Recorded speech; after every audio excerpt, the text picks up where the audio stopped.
आता जरांगे पाटील उपोषणाला बसतात, म्हणतात आता निवडणुका लढवू, पण नंतर म्हणतात की आता निवडणुका नाही लढवणार, आता पाडणार, लढवायचं लढवा, पाडायचे तर पाडा.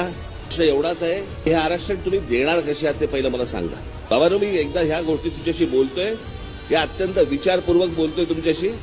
तुम्हाला फक्त झुलवतायत हे राजकीय पक्ष जे आहेत, हे फक्त तुम्हाला झुलवतायत, फक्त भूलतापा देत आहेत. अशा प्रकारचं आरक्षण मिळूच शकत नाही. मी तुम्हाला सत्य परिस्थिती तुमच्या समोर मांडतो. ही सत्य परिस्थिती मी ज्या वेळेला जरांगे पाटलांना भेटायला गेलो त्यावेळेला त्यांच्या समोर मांडली होती. मी जेव्हा ते उपोषणाला बसले होते तेव्हा. हा इतका किचकट विषय आहे, हा इतका टेक्निकल विषय आहे की ह्याच्यामध्ये तुम्हाला लोकसभेमध्ये कायदा सगळा बदलायला लागेल, लोकसभेमध्ये हा कायदा बदलायला लागेल, सुप्रीम कोर्टाचा तुम्हाला आदेश घ्यावा लागेल. आणि बाबांनो, हा फक्त एका महाराष्ट्र राज्यापुरताचा विषय नाही आहे.